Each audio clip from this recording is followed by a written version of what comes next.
What is going on, everybody? Welcome back to the Lineman Life podcast. I'm your observant lineman, Uche Waneri. And this week on Lineman Life, got a couple things we're going to get into today. We're going to talk a little bit about the situation with Pittsburgh and Tennessee. Obviously, those guys had a pretty wild situation that just occurred with the COVID-19 positive tests. We're also going to talk a little bit about power rankings, a little somewhat. And also, we're going to get into some old football stories with a good friend I got here today. Old teammate of mine from Jacksonville out of San Diego State, right? Yes, sir. San Diego State University, went to the Jaguars.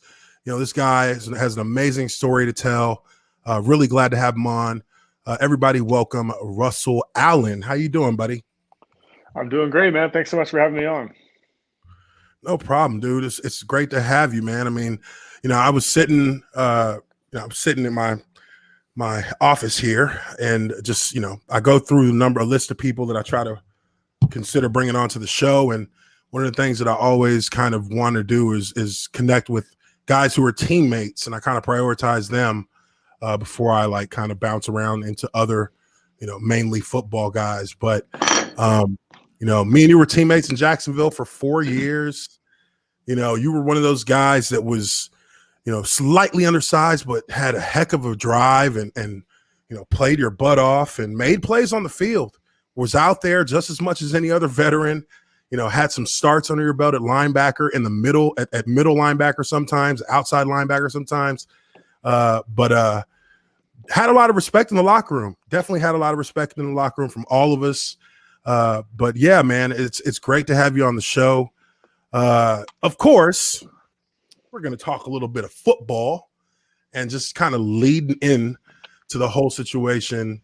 Minnesota Vikings and the Titans played last week, and let me pull this up so I can share it with the audience here.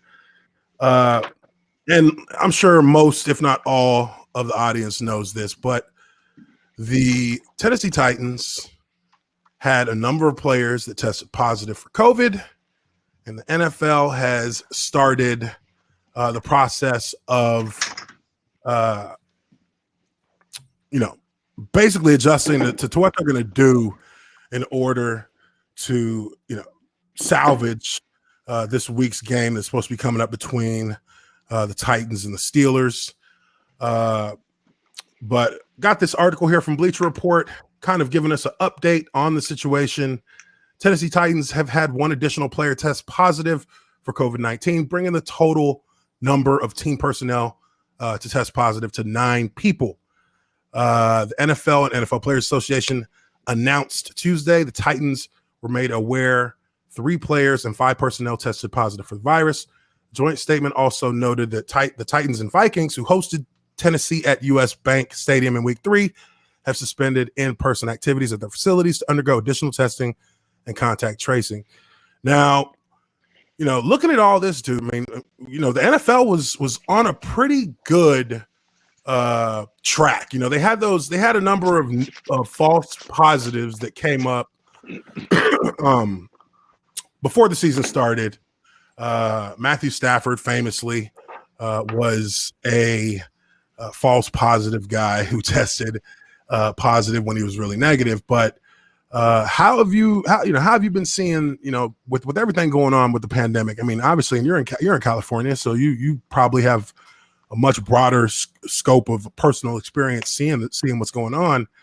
How do you feel that the NFL has been handling this? Because I mean, outside of this, I thought they were doing a pretty decent job with, you know, kind of setting the model for how you want to handle the situation as far as football goes. Yeah, I mean, I'm obviously not qualified to say how the NFL is doing, but I think from what I've seen, you know, it seems like they've done a pretty good job. I mean, I think having these incidents is somewhat inevitable. I think, you know, when you're dealing with a pandemic of this scale, you're gonna have some cases pop up here and there, but I think the real test comes now with how they respond to it and how they're able to limit the exposure and limit the number of cases, and then how do they move forward logistically with the schedule and getting the games played.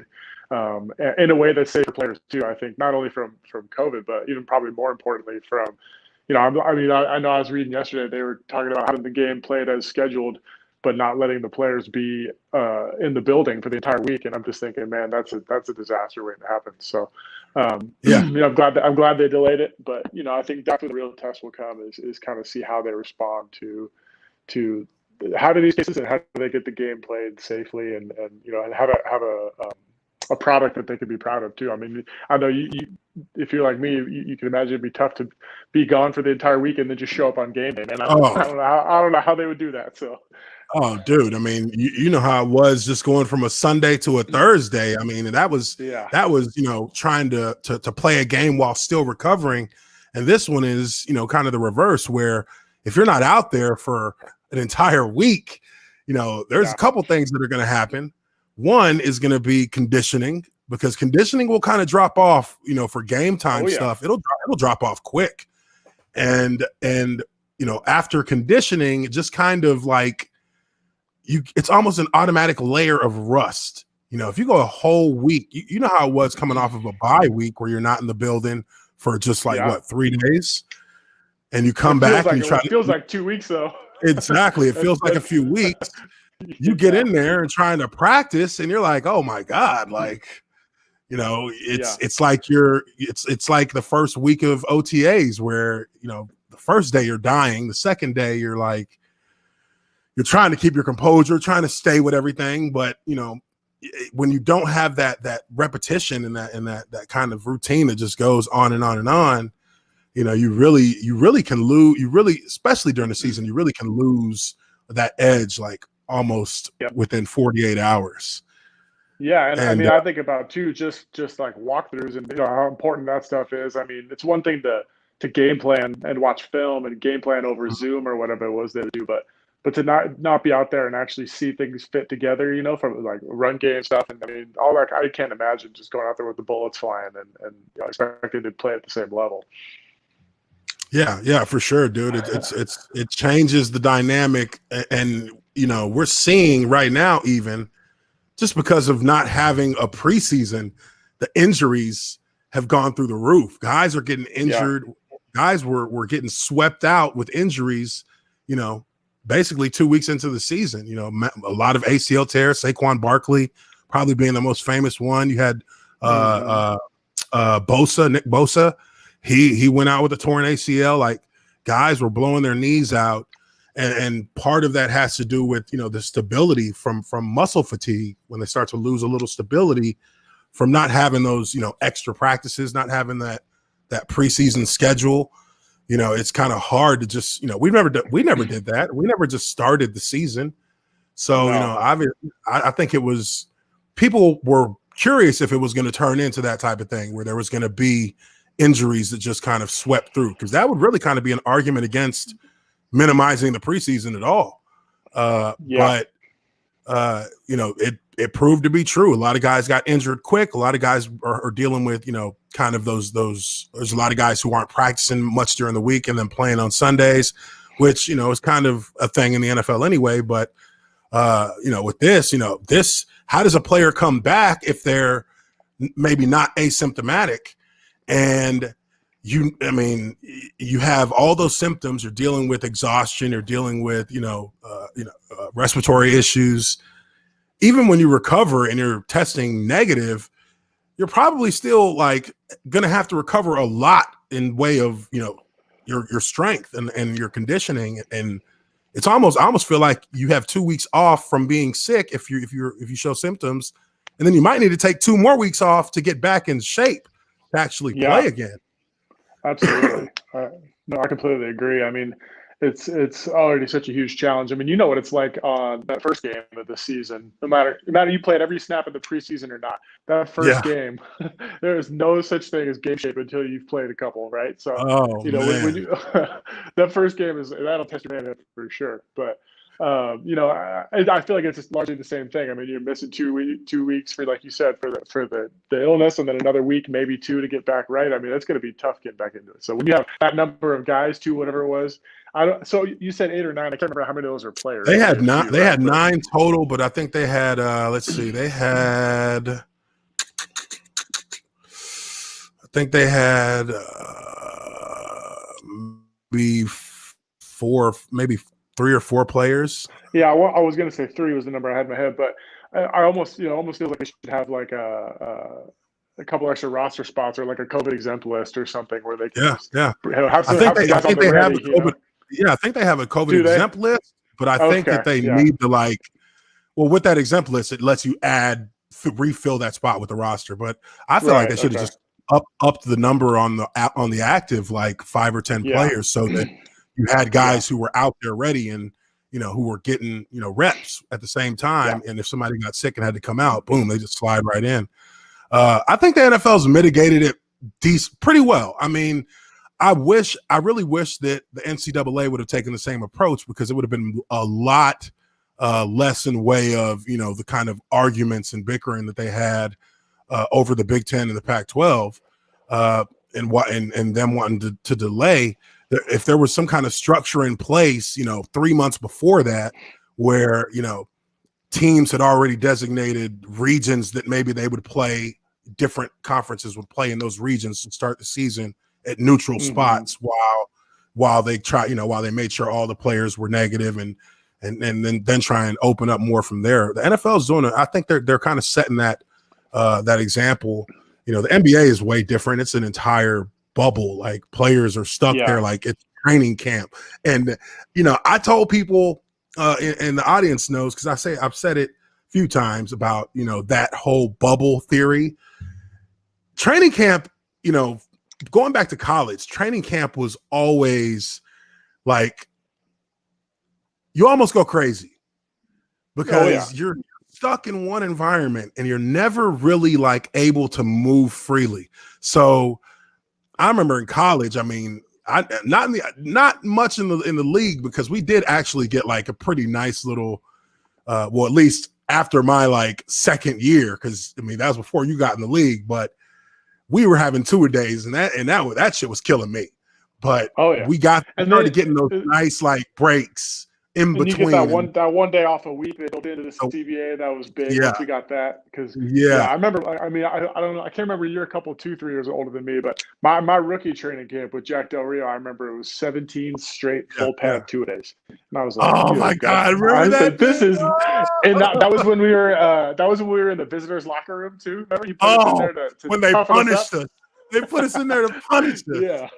Oh, and man. guys, who was it? Who was it? I think it might have been Ballsworth. Was it Bosworth who ended up getting staff? Somebody got staff. That was me. That was you? Yeah, that was me, man. That was oh my God. camp. That was the most dingy old dirty locker room. Yeah. Oh my goodness, that was terrible. I was that whole camp. I'm thinking, man, I don't know if this is for me. Yeah. Hey, man, that's exactly how I felt like my rookie year. That's exactly how I felt my freshman year in college. Because when you're in that environment where you're just kind of stuck around the same people, you can't you don't really get a ton of time to go do anything. Like, guys will begin to find ways to do something. And I know in college that was the case. Maybe not so much in the NFL, but in the NBA with their bubble, guys just started, flaunting it, because they were like, we're cooped up in a hotel room every single day. Like, that's got to be tough. But I think the NFL's done a good job setting that example. So who's your team right now in the NFL? Who's your team? I mean, we're both Jags fans, but who's your squad that you're like that you have a pretty strong interest in watching when they play? I mean, I clearly, like you said, we're Jag fans here for sure. My boys, I have two boys, a 9-year-old and a 6-year-old. They're the world's biggest Jag fans. I think they know more of I think they know more of the players' names on the team than I do at this point. But outside of that, I mean, so my son, my 3rd grade son, actually goes to school with Callan Breeze, Drew's son, and so they're in the same class. So we like to watch them play too, just because that's his buddy. But apart from that, man, I just try to watch like a casual fan. It's pretty much impossible. You can't watch without breaking down the film, but but I try to just watch with my kids and have it be fun. Just kind of whoever's on. But I enjoy watching. They do such a good job. until you get caught up in it. That's how I always find myself. Exactly. And I'm For like, sure. God, that's terrible. You gotta get your fucking foot down. Come on, That's get right. your hands Yep. inside. Like, Yep. you're always critiquing it because I mean that was our life, man. That was our life for a long Totally. time. That was our life. For sure. But I want to let you kind of just talk about it yourself. But for many people who don't know, and I'm sure there are probably a lot who don't in the audience, Russell Allen, had a situation that came up in his last year in Jacksonville that really kind of rocked your world, I'm sure. And you can find this if you Google it, but you had a stroke on the field, dude, and that's a serious thing. And I remember the first time that I saw the article. I mean, it was front page on Yahoo.com. Had a whole write out about it. Had the footage, that showed when it was supposed to have happened, and I was blown away because I remembered that the aftermath right after it happened, not knowing that it happened because nobody on the Jaguars knew that it happened. But a couple of days after that game, and I'm pretty sure that was against Buffalo. It was. And after that game, like the next 2 days, when we got back to practice on the next day we were in, everybody was kind of like, well, what happened with Russ? What happened with Russ? And we didn't hear anything. So we knew you had like a concussion earlier in the season. So we were like, maybe he had a concussion, and they just, because we were like, I guess we were in the last part of the season. They just decided to shut you down, let you heal up on IR and maybe bring somebody else in. That's what my assumption was, not knowing the actual facts of the matter. But a lot of guys really had questions about it because we obviously we loved you, we have respect for you, and you just kind of disappeared. So we were like, okay, but man, talk about that. Talk about that whole situation. Because I mean, really, I'm completely interested and fascinated in hearing it because I really haven't heard the entire story. So please, man, if you could just talk about that a little bit. Yeah, absolutely. I mean, like you said, it was a crazy deal. So we were playing Buffalo, 2013, and it was the first play of the second half. And they were just ran a zone play, and I came down to hit Eric Wood, the center. We just kind of, like you and I have probably hit in this exact way 1,000 times together. But oh yeah. Came 9 down, on 7. Exactly. It was that's all it was. And it was something I had done very routine, probably 10,000 times in my life, taking this exact type of hit. But came down, took on the block, and for whatever reason, when we hit, it hit kind of just right, and it snapped my head back, almost like whiplash kind of. And basically, to make a really long, involved story short, it was it tore an artery in my neck at that time, and I didn't realize that. And so I, stayed in the game, kept playing. I knew the hit had been a little more than kind of normal, but didn't really realize what was going on internally. So I stayed in the game, kept playing. And then it was about 30 minutes later or so, we're on offense. So I'm standing on the sideline watching, and I just went cross-eyed, basically. I just had like severe double vision, like I've never experienced before. And I just knew something was wrong. So I kind of stumbled my way back to the bench, sat down, and was just kind of trying to get my bearings, figure out what was going on. And that was ultimately when I was having the stroke. So what we later learned was, when I took that hit, the artery tore, and then over the next, half hour or so, there was like a blood clot building up in that artery that ultimately released off into my brain and caused the stroke about 30 minutes or so after the hit. But the crazy thing to me was, again, not realizing how serious this was. My vision kind of came back within a couple minutes, and I went back in and finished the game, played the rest of the series, played the rest of the game. That's crazy. Yeah, I mean that is just crazy. I tell my boys now, my young boys, that's probably one of the dumbest things your dad ever did.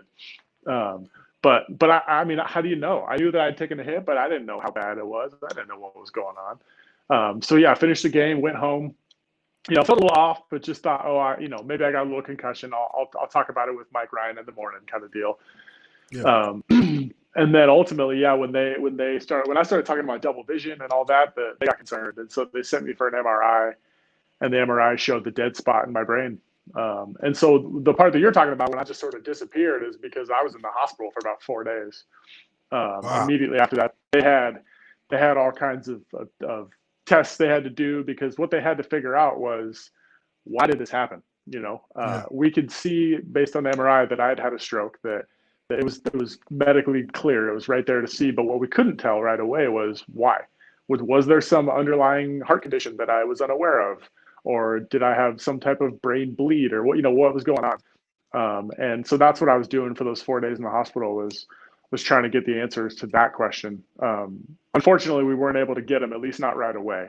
So Yeah. I checked out of the hospital after about 4 days, and was game planning with my agent, and then with the Jaguars as well, about what to do. And I pretty early on felt like it was pretty obvious that I shouldn't play football again. Um, Yeah. Yeah. I mean, how do you come back from that? Yeah. What would happen? I mean, probably done. yeah, I mean, what would happen if I got hit in the head again? How do we know? And so Especially not knowing what caused it, right? Yeah, exactly. So at the time, my wife was pregnant with our second son, and we had moved. So we moved back to our home in San Diego, and we just kind of tried to regroup, and went through a whole battery of tests again. Saw 9 different neurologists and neurosurgeons over the next 4 months, before ultimately getting the answers we were looking for, or at least the clarity we were looking for, in April. So it was like, 4 months later that we finally found a neurosurgeon who redid some of the tests, and could see that there was that torn artery in there. And that's when the article that you referred to, that's when that came out, because once we got those answers medically, then we got with the Jags, and we said, okay, look, like, now we have some more definitive information. It's clear that I'm not going to play football again. Let's figure out how to tell this story. And they were great. I mean, you and I were talking before we turned the show on. The Jags were such a great organization through this whole thing.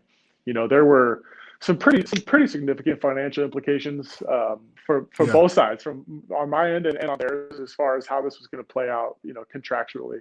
If I were to just make my own decision and say, oh yeah, I'm done, I can't play, there was some of portion of my signing bonus that I would have had to forfeit. Whereas with a year left on my contract, there was, some guaranteed money that was due to me the following year through the injury protection benefit. So there was, some significant implications financially, like I said, for that. And they never disputed any of it. They never, made an issue out of any of it. They let me tell the story the way that we wanted to. They kept everything quiet, even from the team, from everybody. Nobody knew what was going on until I was ready to tell the story. So, hats off to them. They've been first class, through the whole thing. And that's when I told my wife, when that all kind of played out, I said, look, just because of that, we'll always be Jag fans. I mean, the way that they handled things when it mattered most to me and my family, they were great. So. Yeah, no, man. And I I can understand that 100%. I give the Jags, a little bit of shit now because of all of because of the fire sale that they had over the offseason. Sure. Yeah. But, whenever anybody asks me, who's your favorite team? I mean, it's really there's no other option in my head. I mean, the Jags are my favorite team. I mean, that's the team that gave me an opportunity to be a professional athlete. It gave me an opportunity to play the game that I love to play for a number of years. Like, I was, there was a certain level of loyalty that's just automatically in place once you cross that threshold. And you feel the same way. I mean, you were undrafted, made the squad, became a starter, was a starter on special teams every week, had starts as a linebacker, was a core player, a contributor on the team. I mean, that's an opportunity you took advantage of. And 95% of the guys that came in with you as undrafted guys didn't get that chance, So, even for any of us to be in that position is extraordinary. So, the Jags are my squad. We might suck, but damn it, on the field is one thing, right? Yeah. on the field, that's one thing.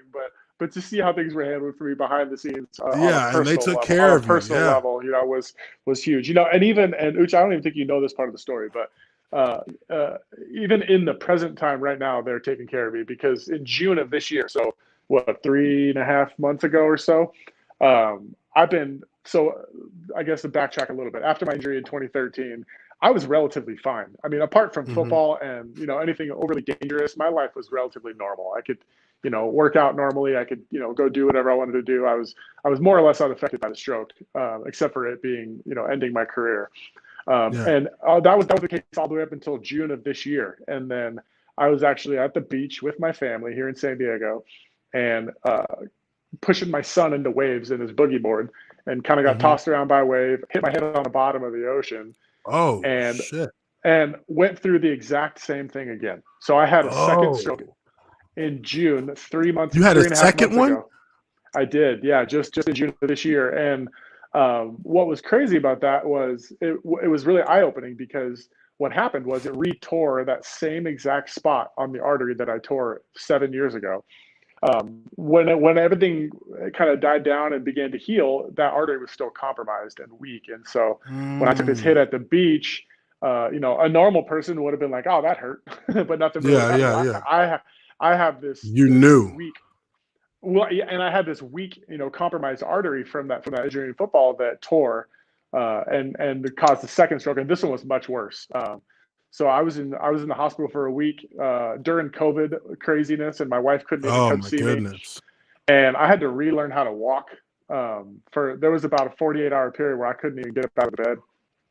Um, I had Wow. to go to I had to go to therapy to kind of relearn how to maintain my balance and how to walk again. And I mean it's been a crazy crazy year. But all that to say, once again, the Jags have been great. This was obviously related back to an injury from all the way back when, and so they've been just Yeah. been very helpful and compliant with everything related to that. And nothing but good things to say there. So Yeah, it's no, just that's been, it's crazy that when you realize, how these things affect you into the long haul of your life. Uh, I think you probably agree with this. When you live in the NFL world, everything feels so short term. You get caught up right in the mhm. moment, and everything seems like such a big deal. But it's hard to have that long term vision, and I think that's true of injuries as well. Even when my injury happened in 2013, I didn't really think about what that would do to me when I was 35, 45, 55, and so on. But Yeah. now No, you're I'm 100% correct.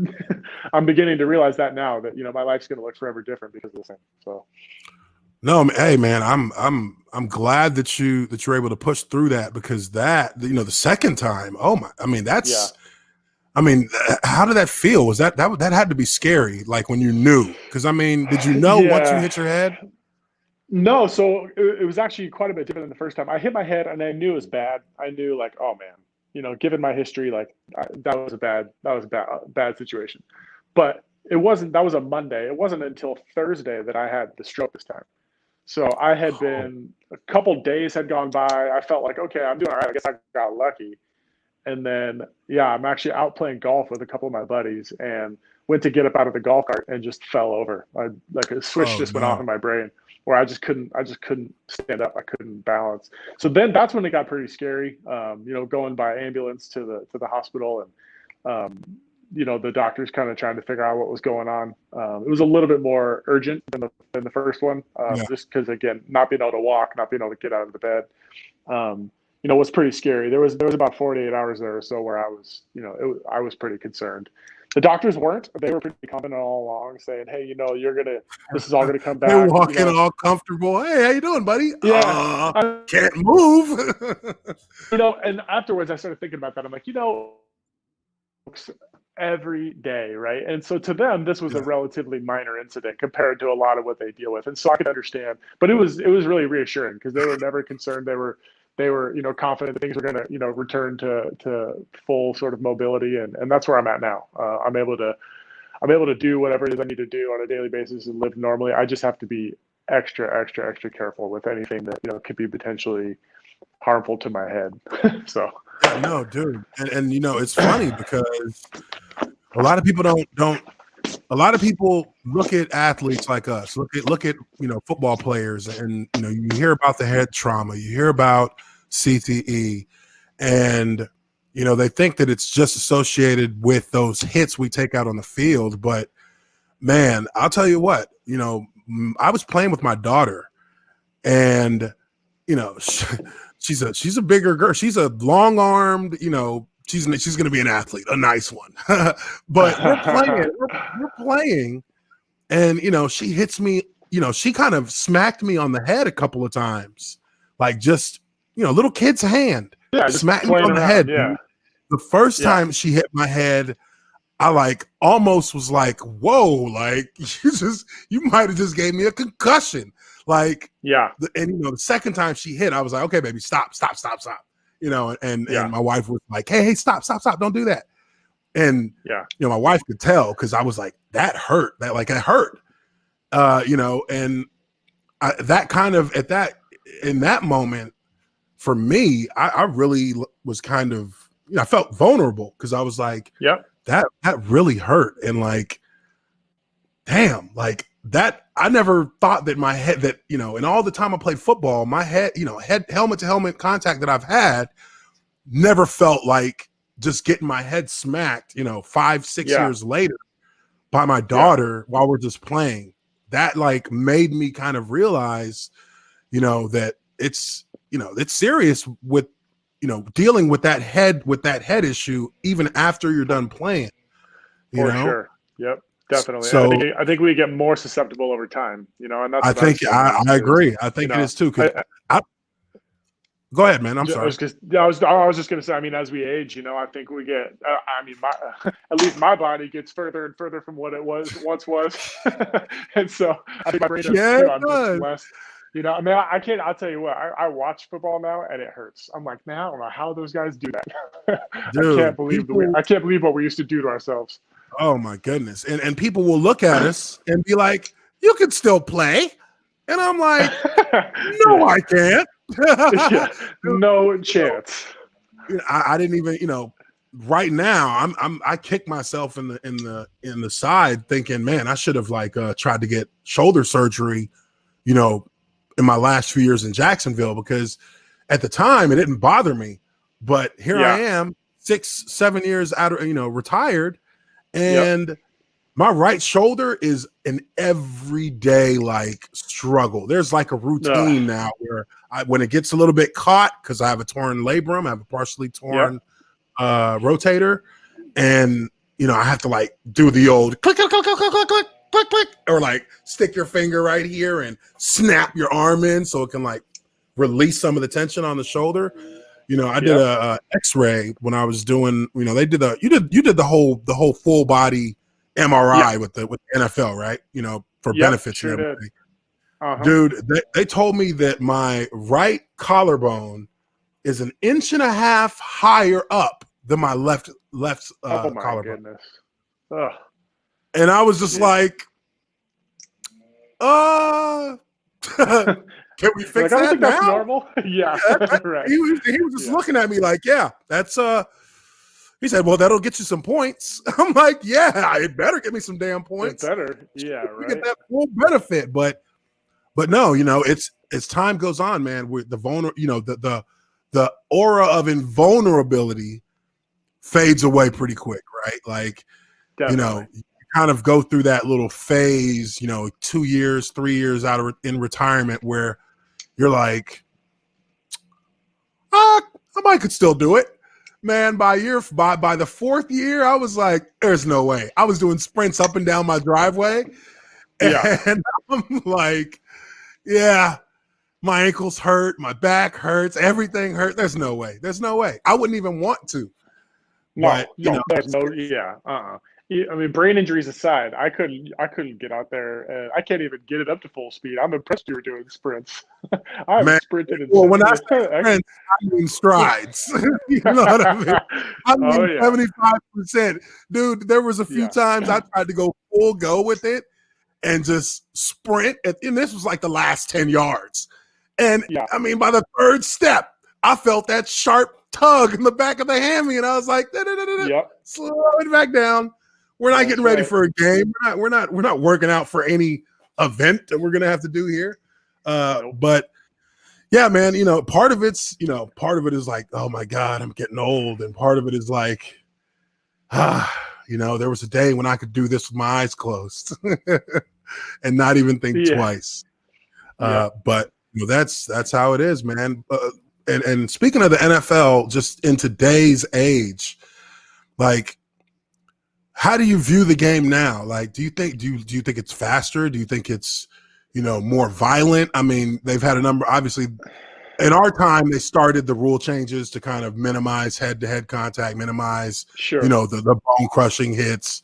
But Yep. how do you see the game as how it progresses, especially at your position?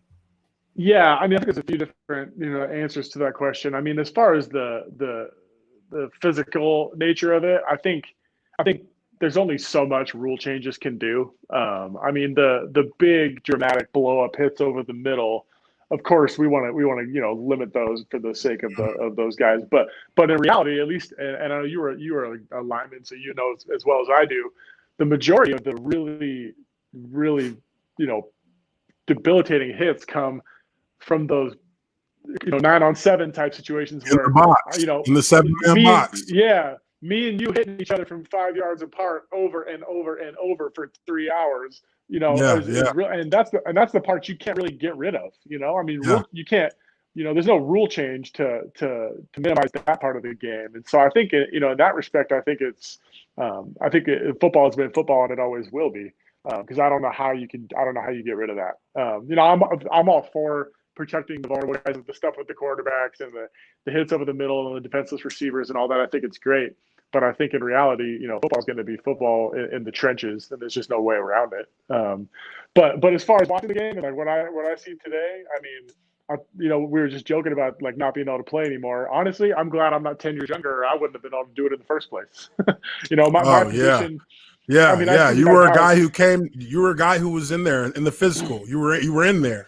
You were always in Yeah, I that. mean, and that was kind of what what my skill set was more kind of an in the box, kind of guy. Yeah, Whereas yeah. I see these 218-pound linebackers chasing receivers all over the field, and I'm like, oh man, I would have Oh, no chance. Like, there's no, no I way I hear could you. do that. So, No, so I yeah, hear you, it's dude. interesting to watch, man. I mean, these guys are just unbelievable athletes. The speed is so much greater.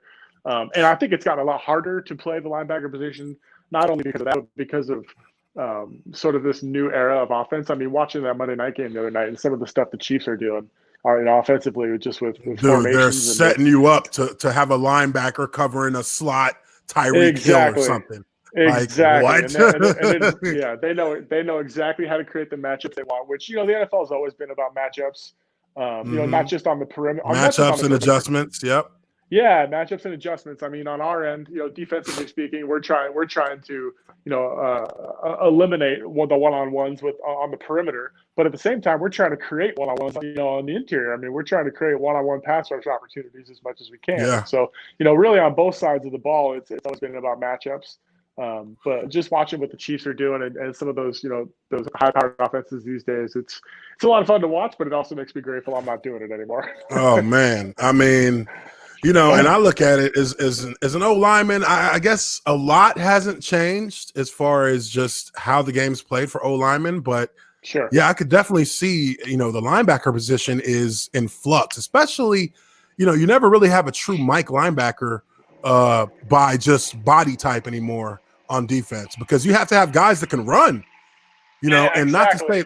not to say that Mike linebackers couldn't run, but It's just a Mike different. linebackers are Yeah. there to fill holes and make tackles in the backfield. Well, Yep. running backs aren't really a thing that much anymore, so Yeah. you don't even have that to deal with. So Yep. it kind of you start to see more of that traditional inside linebacker look less and less after first or second down. Like now it's just you got 6 DBs and three linemen and an extra Yep. linebacker to rush. Yeah. I So mean, so that it would be interesting to see, and I don't do any. I mean, like I said, I try to be a casual fan, but so I have yeah, no idea on this. But it would be interesting to see a study on. So I know when we were playing, offenses in general, and on average, probably about 45%, 11 personnel, something like that. Mm-hmm. So we were in our nickel with only two backers on the field and five DBs, probably 45% of the time on average, right? I bet Yeah. that's probably. I mean, I would guess it's at least 65% of the At time now. least 65. I And so mean, that's teams where don't I even think come the out biggest with they don't change even is come coming. out with a running back sometimes now. They just go straight into Yeah, a five wide. 3-by-1 or a 4-by-1, Yeah, and they just start running plays. It's like, running backs aren't even getting paid anymore because of it. I know. Yeah, and it's always.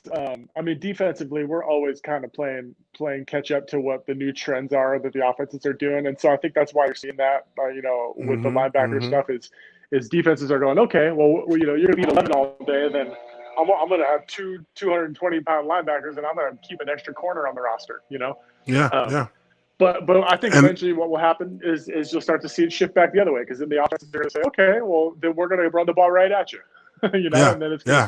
and then it'll start to shift back. But that's the I'm parts that I think are so fascinating. it's a ebb and flow. You know what I mean? Like, you have For to sure. find the defense is always a year behind because they Yep. have to adjust in the off season. They can't do it during the season. So they Exactly. adjust in the off season. They try to manage it during during the season, and then adjust. And then they come back and they shut down whatever that whole gimmick of the year was, and Yep. then a new one pops up. So it's that cat and mouse game. But Yeah. I know that, looking at the game now, I mean, it's definitely shifted for the offense to be entertaining. Like Patrick Mahomes, I mean, unbelievable. The guy is the best quarterback. He's the best player in the NFL right now. Like, just No doubt. from an all around standpoint, him and Russell Wilson, I would say, are 1A and 1B as far as, just unbelievable amount of talent and control over the entire operation of their offense, and to a certain extent to Yeah. their team. Yep. And I mean, if I had to pick, I would pick those two to be in the Super Bowl this year.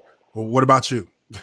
Yeah, I mean, yeah, I think at this point it's hard to go against either one of those. I mean, what Patrick Mahomes is doing is, I don't think either of us have ever seen anything like it.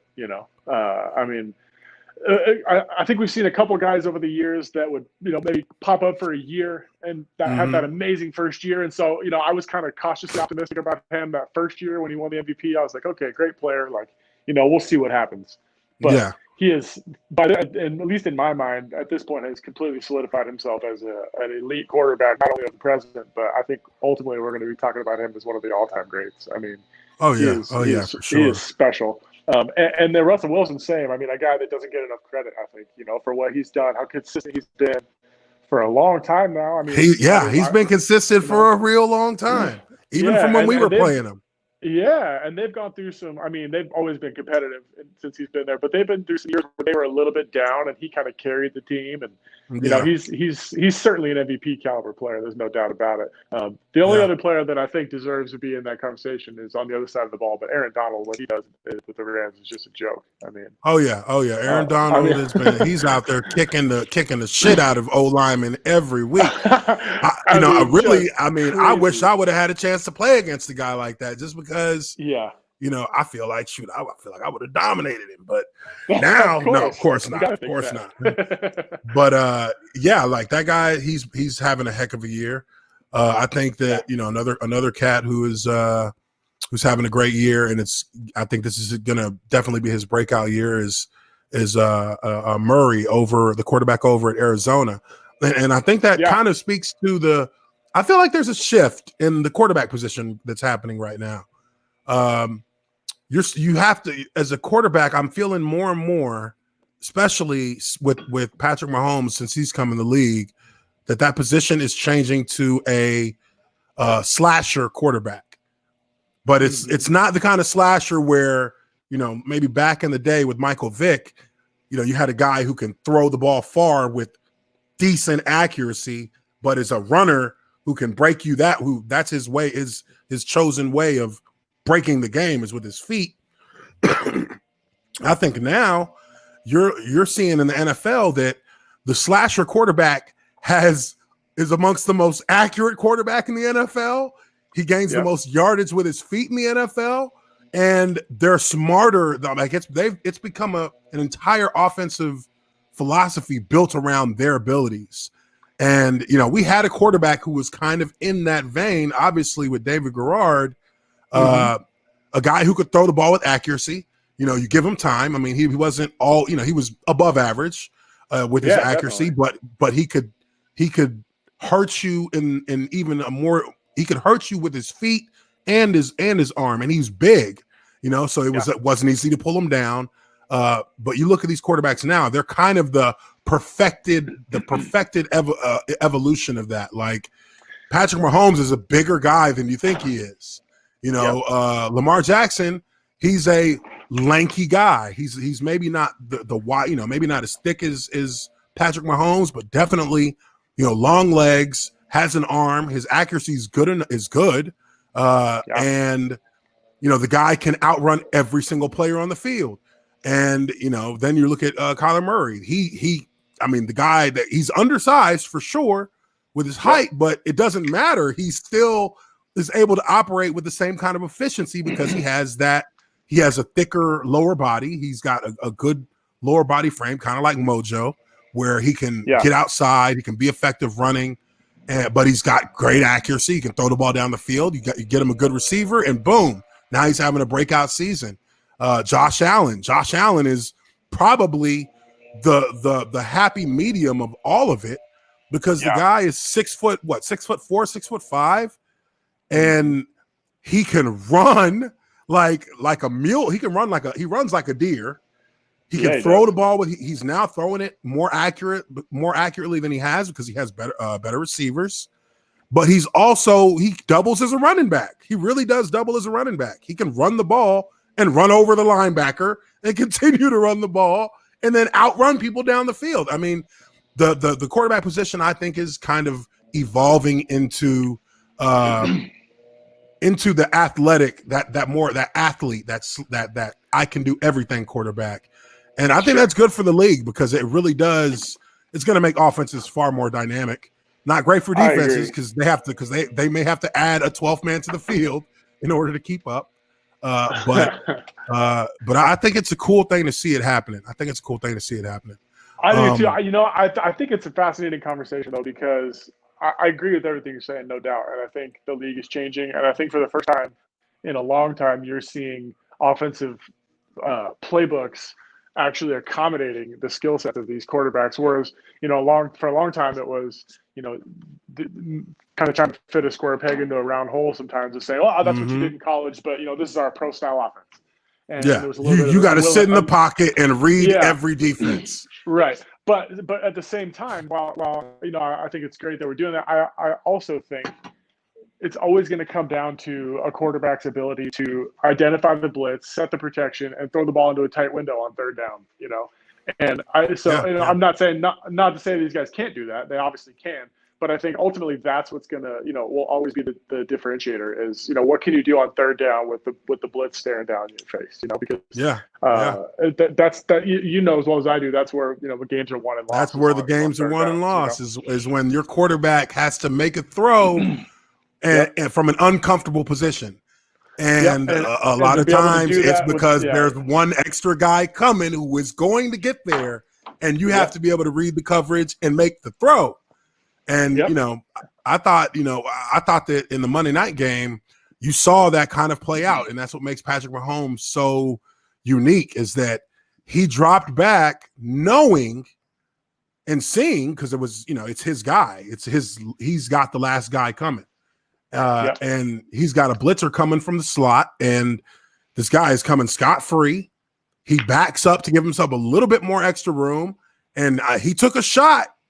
But he got that ball and put it right on the money for the touchdown. And you have to, you know, not all of the quarterbacks that we just talked about can do that consistently.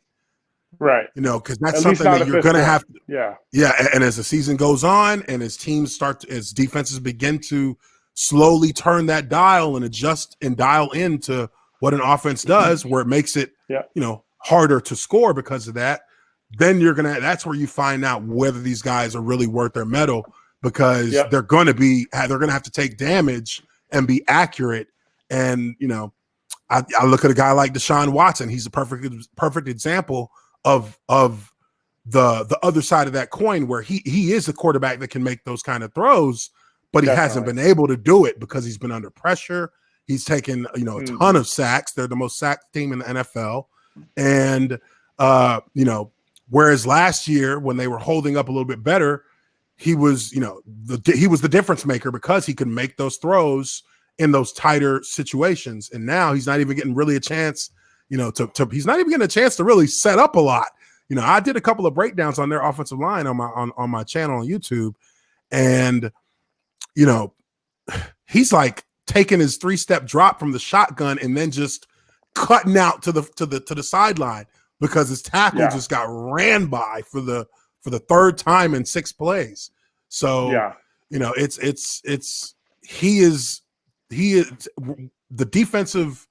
The way that the defense can attack an offense and make a quarterback uncomfortable usually lies in the ability for the quarterback to be able to sit in the pocket and make a throw under pressure. And, that is kind of the balancing, the balancer, the thing that balances everything out for the defense. And it gets harder as the season goes on because defenses, especially in your division, have already seen what you do. So now they've got a new trick up their sleeve to put some pressure on that. Absolutely. So a lot of time is spent in the defensive game planning meetings. A lot of time is spent on protections, man, and a lot of time is spent on building blitz designs that are designed to beat those protections. So by the time you get 13, 14 games on tape, they've got a lot more creative ideas. That's for sure. Oh yeah. Well, hey, everybody who's maybe if you've joined us in the last 10 or 15 minutes, I got my old teammate here, Russell Allen, on with me, former Jaguar linebacker. Hey, man, I really enjoyed having you on today, man. I really do appreciate you coming on. And your story is an amazing story.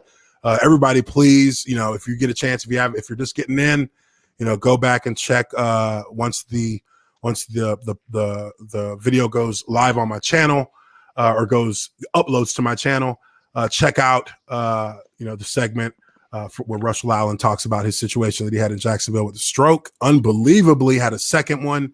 And I'm happy that, you and your family are doing good and you recovered from that. And, man, it's great to have you on. And I'm really just, hoping that everything continues to go well and you continue to take care of yourself and remain healthy, man. Yeah, I appreciate it, Uche. It was good to catch up, man. Thanks for having me on the show. And yeah, I'm glad you're doing well as well. All right, brother. Hey, man, love to have you come back on again sometime. I'm trying to get a couple of the guys to come on and do a little football council where we just do some picks before a game on Sunday or something like that. Oh, cool. Maybe once a month. So we'll see about, I'll definitely reach out to you whenever I get that figured out. I'm usually a month behind whatever I plan to do. So we'll see. Fair enough. But awesome, I appreciate it, brother. For the time. Yes, sir, man. You have a good one and stay safe out there, man. Yeah, likewise. Talk to you later. All right, brother. All right, everybody. I really hope you guys enjoyed that. Everybody who was in here to hear what Russell had to talk about, man, it was an amazing story. It was really a situation that was out of his control, and he was able to persevere, push through that. He's had to deal with the situation that football has caused for him in his life, and he's dealt with it in an admirable and strong way. He's really, really had to prioritize his health because of that. So, I'll be putting that video up. I'll be cutting that video up or editing that video up so that I can feature that particular segment. So watch out for that. And your notifications, make sure you tap that notification bell so you can get notified each time drop a new video or go live.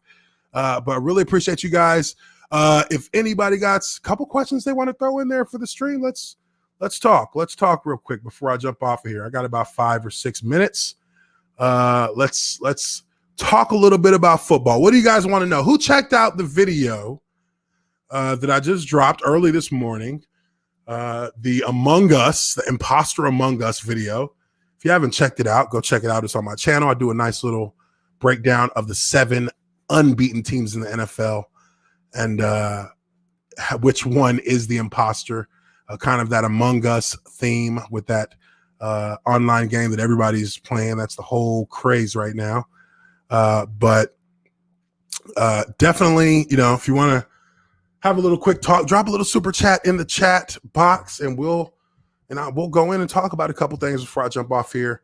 Like I said, got about 6 minutes left before we drop down on the stream. So let me know what you guys want to talk about, or I will just start rambling about things that I want to talk about since we got a little bit of extra time here. I know that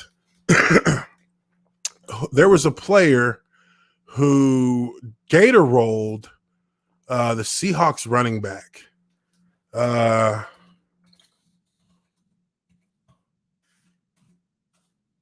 me see here. Cowboys Tristan Hill. Gator rolled and actually hurt the leg of the Seahawks running back Chris Carson. But, you know, looking at that situation there, I hate those kind of players. I think that that's just piss poor. He's a piss poor person for doing that, you know, at least from a football sense. I don't know about his personal life. Don't really care. But Tristan Hill, you know, POS in football, and he's going to get his. You know, it always comes back in the league. When you play dirty, you know, you're going to get a target put on your back by a lot of guys. And, you know, the Cowboys already have it bad enough that they got a new head coach. You know, they have all these all-world players, and they still got a 1-2 record. Really should be 0-3. We all know that. They should be 0-3 if it weren't for the Falcons, the collapse kings out there giving up the ghost with 20-point-plus leads. I mean, look, I said it once. I'll say it again. That Super Bowl loss to the Patriots destroyed that franchise for the next decade. And you're seeing that. The Falcons should have fired Quinn after the Super Bowl because that was the ultimate letdown. And it broke the culture of winning in Atlanta. It broke their culture of winning. It broke it. They don't have a culture of winning now. They have a culture of hoping to win because these guys have now come in 2 weeks in a row with a three-scored lead going into the half. And both times they lost both games. They don't have a win yet. And I mean, look, in a microcosm, I look at, you know, the individual plays that the Falcons had throughout all three of their games so far this season. And, you know, honestly, their offense looks pretty good. Their offense operates pretty good. Their defense actually was playing competently. Like, these guys were doing a lot of good things. And then it just all fell apart. And when that happens, it's on coaches. It's on coaches. You got to get your guys ready to play 4 quarters.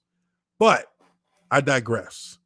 The Cowboys, you know, to have a player on your team who intentionally tries to hurt a player like this Tristan Hill guy or whatever the hell his name is, you know, if I'm the Cowboys, I cut that guy the very next day. You got to get rid of him because now somebody's going to try and take him out. You don't want to have to be financially responsible for any kind of stipulations in his contract because of a medical injury that may, you know, if somebody blows his knee out or blows his ankles out or, you know, he gets his shoulder pulled out of socket or something and ends his career, you know, there's actually legal grounds for him to get, you know, some consistent compensation from whatever team he's playing for because of that. And you got to watch out for that if you're the Cowboys and because he's going to have cats trying to take him out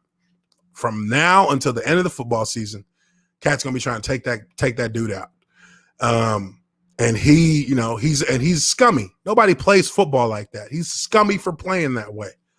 And, you know, I remember when my first time playing against Ndamukong Suh, you know, these were the things that my O-line coach was telling me. Andy Heck, he's the O-line coach right now for the Kansas City Chiefs. And Andy was telling me that whole week getting ready to play Sue, don't take no shit from this dude.